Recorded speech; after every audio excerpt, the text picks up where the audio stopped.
सबको जैम सिकी। मैं हूं पास्टर श्याम और स्वागत है आपका होप चैनल हिंदी में।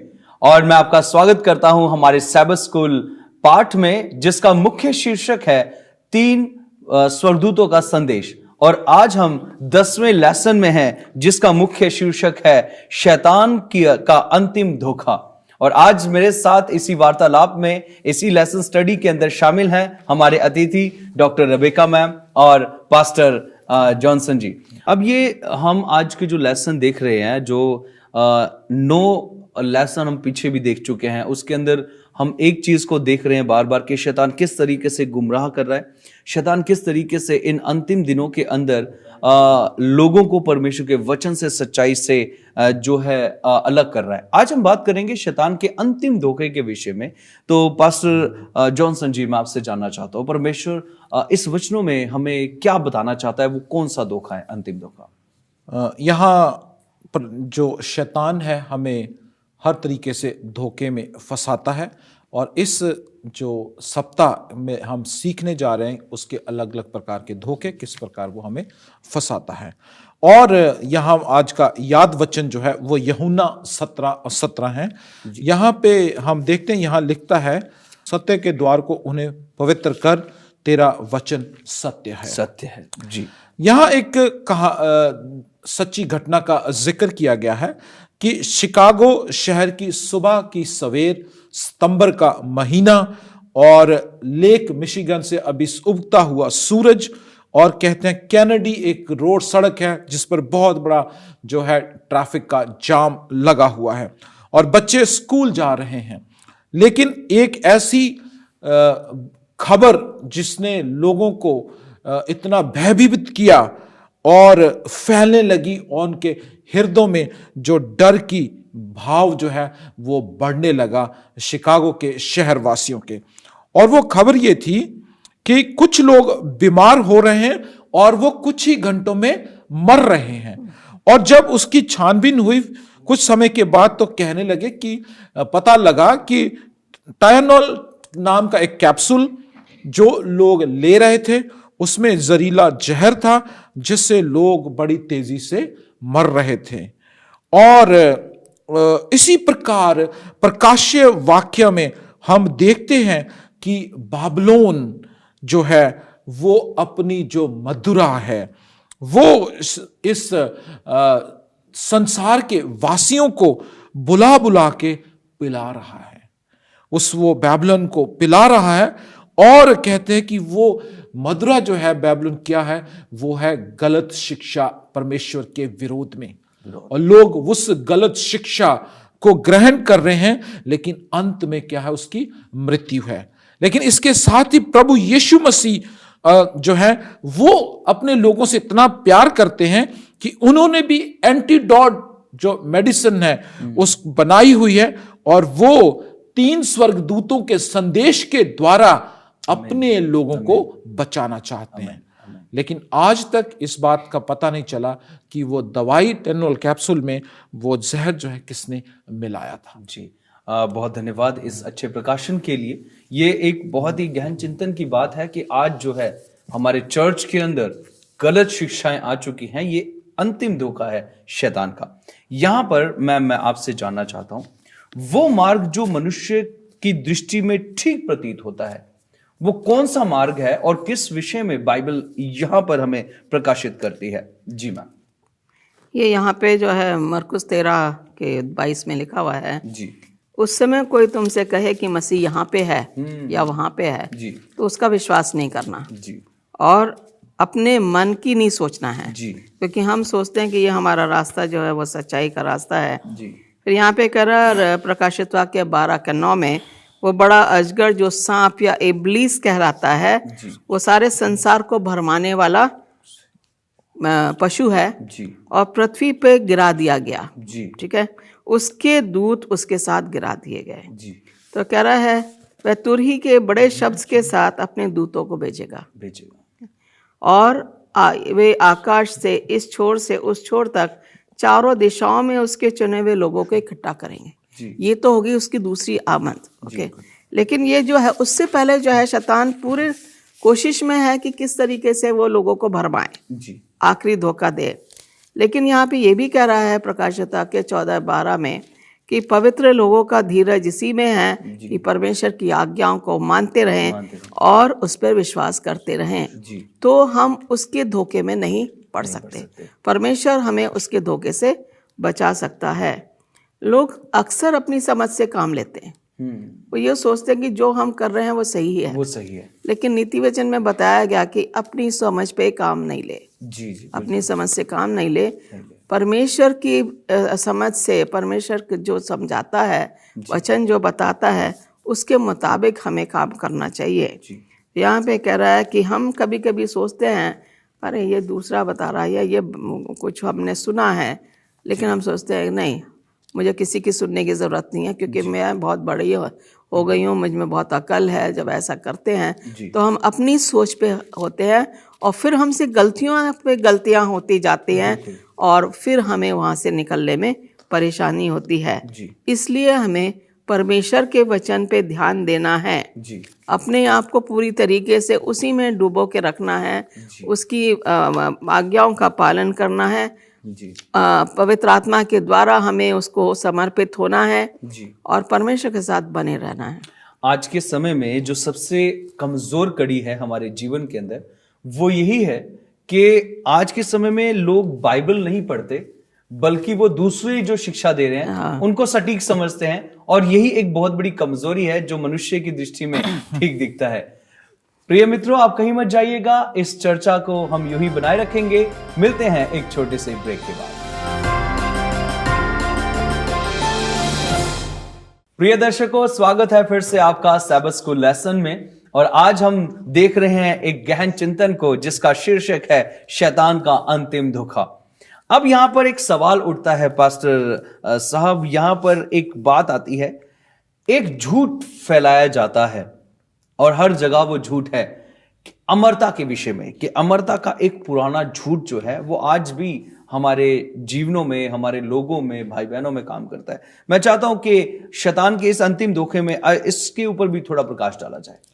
जी, अमरता का झूठ जो है वो कई सदियों से हम इंसान जाति के जो लोग हैं इसे झेल रहे हैं, और कुछ लोग इस पर विश्वास भी करते हैं, और ये बहुत ही पुराना झूठ है जिसमें मसीही लोगों को फंसाया जाता है। उसमें ये फंसाया जाता है, कहा जाता है कि हमारे जो परिवार के सदस्य हैं या पूर्व हैं, परिजन हैं, जिनकी मृत्यु हो जाती है, वो स्वर्ग और इस पृथ्वी के बीच में एक स्थान है जहाँ पे उन मरने के बाद वो चले जाते हैं, और शैतान के द्वारा जो है उन लोगों से जो है वो मोटी रकम ली जाती है ताकि हमारे पूर्वजनों को स्वर्ग में भेजा जाए, ताकि वो अमर हो जाए। लेकिन इस बात का बहुत बड़ा ये झूठ है, ये बहुत पुराना झूठ है, और ये जो है झूठ जो है ये शैतान के द्वारा फैलाया गया है। और वो बताता है कि बाबिलोन में, इस शहर में इस प्रकार के झूठ जो है पनपते थे, उन्हें बढ़ावा दिया जाता था, और इस प्रकार की एक्टिविटीज जो थी, जो घटनाएं थी, वो बहुत सतर्क रहती थी। अगर हम प्रकाश्य वाक्य उसके 16 और 13, 14 में भी हम देखते हैं, तो यहां भी जो वो कहता है कि फिर मैंने उस अजगर के मुंह से और उस पशु के मुंह से और उस झूठे भविष्यवक्ताओं के मुंह से 3 अशुद्ध आत्माओं के मेंढक के रूप में निकलते देखा। वह चिन्ह दिखाने वाली दुष्टआत्माएं थी जो संसार के राज्यों के पास निकल कर इसलिए जाती कि वह उन्हें सर्वशक्तिमान परमेश्वर से बड़े दिन की लड़ाई के लिए इकट्ठा करें। क्योंकि हम तो जानते हैं कि परमेश्वर जो है खुदावंद है, वो अमर है, और प्रभु यीशु मसीह जब स्वर्ग से वापस लौटेंगे तो वो लोग जो मृत्यु हो जाएं वो भी उठ जाएंगे, उनके साथ स्वर्ग में होंगे। तो वो इन सारी चीजों को तो खंडन करता है, और वो गलत प्रचार करता है मृत्यु के बारे में। वो कहता है कि बाबिलोन जो है गलत प्रचार करता है मृत्यु के बारे में, और वो कहता है कि मैं तुम्हें जो है तुम्हारी आत्मा को अनंत काल तक जीवित रखूंगा, अनंत काल तक जीवित रखूंगा। इस भरम में जो है लोग अपने जीवन को व्यतीत करते हैं। और इसीलिए हमें बहुत जरूरी है कि हम बाइबल की जो है डॉक्ट्रिन, बाइबल की व्यवस्था है, उसमें हम अपने आप को मजबूत रखें और कि हम ये माने कि वो लोग सोए हुए हैं जब तक प्रभु यीशु मसीह वापस नहीं आ जाता। बिल्कुल, बहुत बहुत धन्यवाद। ये एक बहुत ही बड़ी जो है एक सोचने और विचारने की बात है। अक्सर हम देखते हैं कि कोई किसी का सो जाता है, कोई हमें मर जाता है, तो अक्सर एक शब्द का उपयोग करते हैं वहाँ लोग, RIP, रेस्ट इन पीस, जो शब्द का इस्तेमाल करते हैं, तुम्हारी आत्मा को शांति मिले। यहाँ पर बाइबल हमारे हाथ में है, और अगर हम पढ़ें तो क्या सच में ऐसा होता है? तो ये सब जो है ये भरमाने वाले वो पुराना एक कहते हैं अमरता का एक पुराना झूठ जो हमारे साथ चलता है, हमें पता नहीं है कि क्या सच में RIP, रेस्ट इन पीस लिखना सही है या नहीं, क्योंकि यही शैतान का चाल है जो उसने हमें इसमें फंसा रखा है। मैं आपसे जानना चाहता हूं यहां पर जो बेबीलोन के विषय में, फिर से आपके पास बेबीलोन के विषय में सवाल आता है।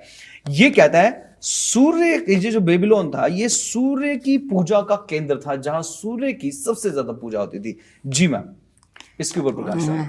ये बहुत सही कहा आपने। बेबीलोन जो है गड़बड़ी का शहर है जी। दूसरा यहाँ पे जो है बुत परस्ती में ज़्यादा था जी। और बेबीलोन में जो है वो सूर्य देवता की ज़्यादा पूजा होती थी। जी। ठीक है, उसको देवता ये लोग कहते हैं। और ये लोग जो है प्रकृति का ज़्यादा उसमें पूजा करने में विश्वास करते थे। जी। यहाँ पे अगर देखा जाए तो बताया गया है कि कॉन्स्टेंटीन जो रोमी हुकूमत के राजा रहे हैं, तो उन्होंने जो है 4th सेंचुरी में, 4वीं सदी में जो है उन्होंने एक रूल बनाया कि लोग जो हैं सबत को वर्शिप नहीं करेंगे, वो संडे को करेंगे।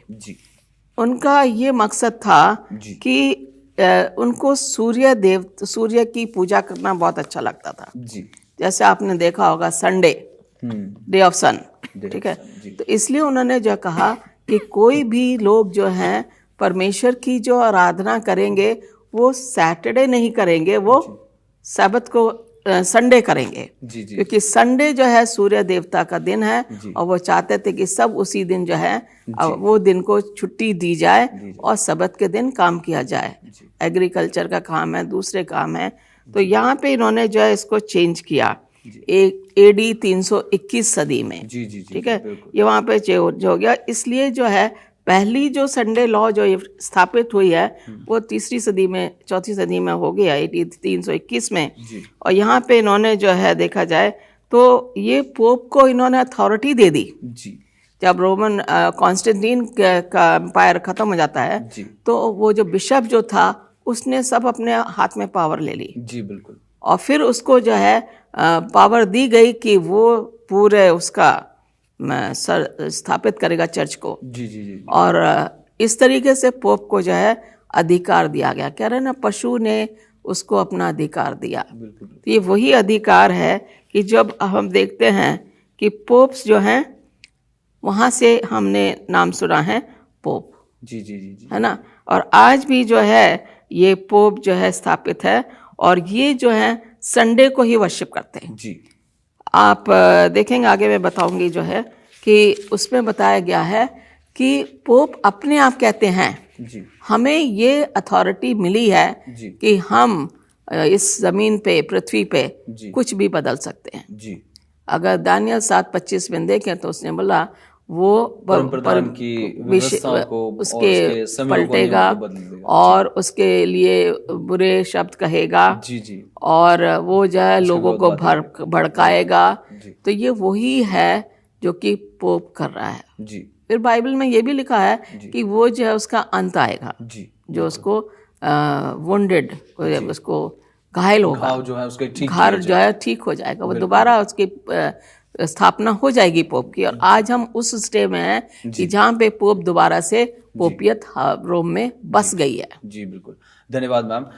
हमारा यहाँ पर जो है बोलने का अगर हम किसी पर्टिकुलर किसी के विषय में बात कर रहे हैं, तो हमारा मतलब नहीं है कि हम किसी व्यक्ति या किसी इंसान को घात पहुंचाएं, बिल्कुल नहीं। लेकिन हमारा मतलब है कि हम चर्च इतिहास को जरूर खंगोलें कि कहां से हुक्म बदले गए, कहां से आज्ञाओं का बदलाव हुआ।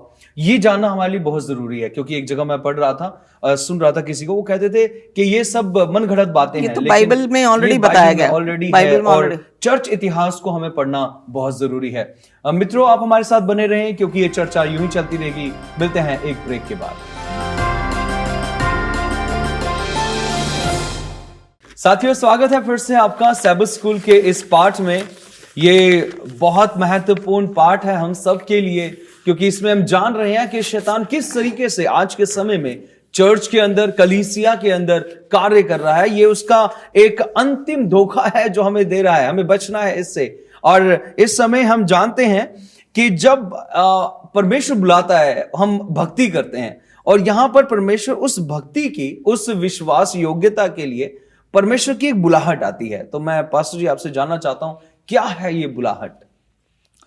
ये बुलाहट है परमेश्वर की भक्ति की जी, क्योंकि प्रकाश वाक्य 14 में हमें आगाह किया जा रहा है कि वो कहता है कि बाबलोन जो है वो गिर पड़ा। जी, अगर हम देखें प्रकाश वाक्य उसकी 14 अध्याय में, तो हम 8वीं में देखें, फिर इसके बाद एक और दूसरा स्वर्गदूत ये कहते हुए आया, गिर पड़ा वह बड़ा बाबलोन, गिर पड़ा जिसने अपने वह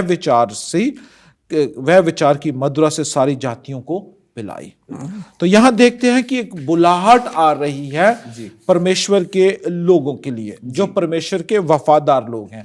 वो कहते हैं इससे निकल आओ, इससे निकल आओ, क्योंकि जो प्रकाश वाक्य 17 में जो स्त्री है बाबुलोन में, वो बड़ी सज धज के बैठी है और बड़ी लुभावनी है और लोगों को अपने तरफ आकर्षित करती है, और अपनी जो मधुरा है वो उन्हें पिलाती है, जिससे वो मतवाले हो जाते हैं। और वो क्या है, वो चीजें क्या है कि वो सारी गलत बातें, गलत व्यवस्थाएं चर्च जो है, जो लोग हैं और जो राजनीतिक लोग हैं, मिलकर लोगों को धोखा दे रहे हैं।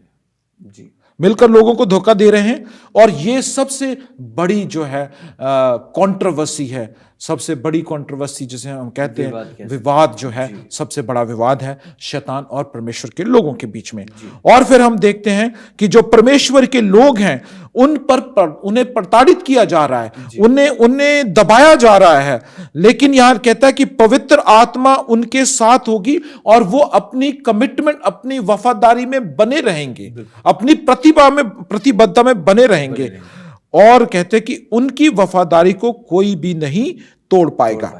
और फिर आगे भजन संहिता उसके 46:1 में कहता है कि परमेश्वर मेरा क्या है, शरण स्थान है, और वो मुझे मुसीबत के समय में मेरी मदद करेगा। तो उस समय परमेश्वर मुसीबत के समय लोगों की क्या मदद करेगा। और ये हमारा परमेश्वर शरण स्थान है, भजन संहिता 46:1 में। और यूहन्ना 17:17 में कहता है कि तुम उन्हें पवित्र कर। और पवित्र किस चीज कर? सच्चाई से पवित्र कर, पवित्रता की सच्चाई उनमें होगी। और हम देखते हैं कि इज़ीकियल जो है वो 20 में भी कहता है, इज़ीकियल और लोगों से दुहार लगाता है कि तुम जो है परमेश्वर, सच्चे परमेश्वर की उपासना करो, झूठे परमेश्वर की उपासना ना करो। ये बहुत जरूरी है। और वो यहां भी कहता है कि वर्शिप द क्रिएटर, अपने रचनाकर्ता की आप उपासना करें, क्योंकि बाबलोन जो है वो गिर पड़ा है। और हम अपने सृष्टिकर्ता की कैसे उपासना करेंगे? सब्बत में वफादार रहकर, सब्बत के दिन उसकी महिमा करके। बहुत बहुत धन्यवाद पास्टर जी। आपने एक वचन दिया है, सत्य के द्वारा पवित्र कर, क्योंकि तेरा वचन सत्य है। देखिए, यहां पर परमेश्वर अपने वचन के विषय में, सत्यता के विषय में बताता है। धन्यवाद देना चाहता हूं पास्टर जी। अब यहां पर डॉक्टर रेबेका जी आपके पास आना चाहता हूं, और आपके लिए एक सवाल है, आज्ञाकारिता के लिए अनुग्रह। जब हम परमेश्वर में सच में आज्ञाकारिता में हो जाते हैं, जब प्रभु के वचनों को, जिस तरीके से भी वचन पढ़े गए, उसमें बन जाते हैं, तो क्या कहते हैं परमेश्वर का वचन इस विषय में हमसे क्या बात करता है? आज्ञाकारिता आज्ञाकारिता के लिए अनुग्रह। ठीक है, तो ये है आज्ञा मानने वालों पे, जी, मसीह के जो लोग हैं उन पे परमेश्वर का अनुग्रह बना रहेगा। ठीक है, यहाँ पे जो बताया गया, जैसे कि पादी साहब बता रहे थे कि वो स्त्री जो कि वह विचार में है और झूठी शिक्षाओं का जो है वो पालन कर रही है और लोगों से करवा रही है, पशु की छाप जो है वो उसके ऊपर लगा रही है लोगों के ऊपर, तो ये झूठी जो शिक्षाएं हैं, परमेश्वर यही चाहता है कि अगर हमें उसका अनुग्रह चाहिए तो हमें उसकी आज्ञा का पालन करना चाहिए। ठीक है, यहाँ कह रहा है, फिर मैंने स्वर्ग से एक और शब्द सुना, हे मेरे लोगों, उसमें से निकल आओ। ओके, प्रकाशित वाक्य 18 का 4 और 5 पे कह रहा, हे मेरे लोगों, उसमें से निकल आओ कि तुम उसके पापों में भागीदार ना हो। ठीक है, उसकी विपत्तियां अच्छा तुम पे ना पड़े, ये परमेश्वर चाहता है, क्योंकि उसके पापों का ढेर स्वर्ग तक पहुंच गया है। तो आप लगा सकते हैं कि पशु की जो है कितना उसने पाप किया है जो कि स्वर्ग तक पहुंच गया है। और यहाँ पे आगे कह रहा है ये कि जो कोई पाप करता है वह व्यवस्था के विरोध करता है, और पाप तो व्यवस्था का विरोध है। और रोमियो 1:5 में कह रहा है, उसने हमारे द्वारा हमें अनुग्रह और प्रेरित मिलती है, प्रेरिताई, उसके कारण सब जातियों के लोग विश्वास करके उससे मिले रहेंगे। ये है, लेकिन अगर जब हम परमेश्वर के आज्ञा का पालन ना करके पाप के भागीदार हो जाते हैं, ये कहता है कि breaking of God's law is sin, परमेश्वर की आज्ञा को तोड़ना जो है, हम अपने आप को पाप में डाल रहे हैं। और ये कह रहा है कि हमारे पास एक ही रास्ता है, ओबीडियंस, आज्ञाकारिता और विश्वास। अगर ये दो चीज़ें अगर हम अपने अंदर रख रहे हैं तो हम जो है कमज़ोर भी होंगे, लेकिन परमेश्वर अपने अनुग्रह हमारे ऊपर उंडेलता रहेगा। और उसने ये हमसे वायदा किया है कि मेरे साथ बने रहो, वहाँ से निकलो, पाप के वहाँ से निकल आओ, क्योंकि अभी समय है हमारे पास कि हम बुराई से दूर रहें। जब हम बुराई का साथ छोड़ देंगे तो अच्छाई अपने आप हमारे साथ होगी। बहुत बहुत धन्यवाद मैम आपका और पास्टर जी आपका, आपने इस सैबथ स्कूल में हमारे साथ रहे, सहयोग दिया, आपका धन्यवाद हमारे साथ जुड़ने के लिए। दर्शकों, मैं धन्यवादित हूं परमेश्वर का इस अच्छे लेसन के लिए, और आपका भी धन्यवादित हूं जो इतने ध्यान से इन वचनों को सुनते हैं। इन वचनों को अपने तक ना रखें, बल्कि इन वचनों को अपने भाई बहनों के साथ, अपने मित्रों के साथ, अपने परिवार के सगे संबंधियों के साथ जरूर बांटें, ताकि वो भी आशीषित हों और शैतान के धोखों से बचें और परमेश्वर की आज्ञाकारिता में आएं। तभी परमेश्वर का अनुग्रह हम पर आएगा। प्रभु आप सबको आशीष दे। सबको जय मसीह।